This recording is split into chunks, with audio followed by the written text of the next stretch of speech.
রাত পোহালেই ঐতিহাসিক টেস্ট খেলতে নামছে বাংলাদেশ। আশাবাদী শান্ত, চ্যালেঞ্জ দেখছেন কামিন্স।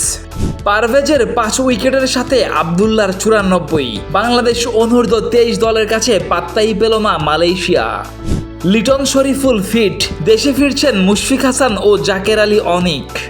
বৃষ্টিতে ভেসে গেল ম্যাচ, দক্ষিণ আফ্রিকায় যৌথ চ্যাম্পিয়ন বাংলাদেশ ইমার্জিং। 2 বছর পর র্যাঙ্কিংয়ে সেরা 10-এ ঢুকলেন বাবর আজম। সারাদিনে ঘটে যাওয়া ক্রিকেটের দেশি বিদেশি খবরগুলো এক নজরে দেখে নেওয়া যাক।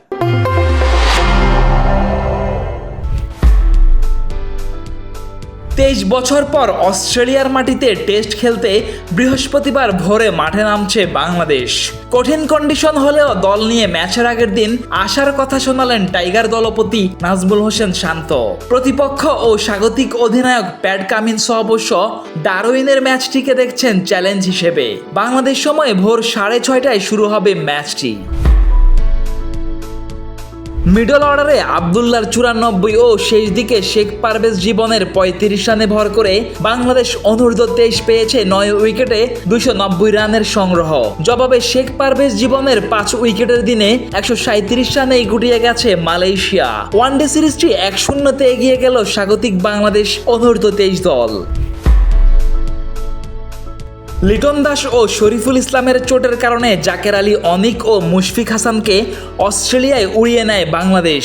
তবে শেষ পর্যন্ত লিটন শরীফুল দুজনেই ফিট হয়েছেন, তাই জাকের ও মুশফিককে দেশে ফিরিয়ে এ দলের সাথে পাঠানো হচ্ছে দক্ষিণ আফ্রিকা সফরে। লিটনকে অস্ট্রেলিয়ার বিপক্ষে প্রথম টেস্টে ও শরীফুলকে পাওয়া যাচ্ছে দ্বিতীয় টেস্টেই।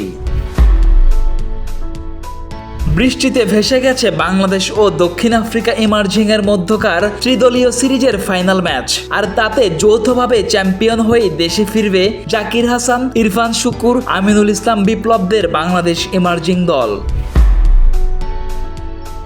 ওয়েস্ট ইন্ডিজের বিপক্ষে পোর্ট অফ স্পেনে দ্বিতীয় টেস্টে 88 ও 24 রানের ইনিংস খেলেছেন বাবর আজম। আর তাতেই পাকিস্তানি তারকা র্যাঙ্কিংয়ে উঠে এলেন সেরা 10-এ। 10 নম্বরে থাকা বাবর 2024 সালের পর সেরা 10-এ ঢুকলেন।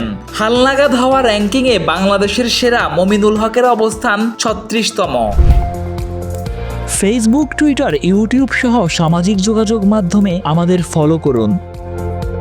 ক্রিকেট দুনিয়ার সব খবর সবার আগে পেতে ভিজিট করুন www.dailycricket.com.bd।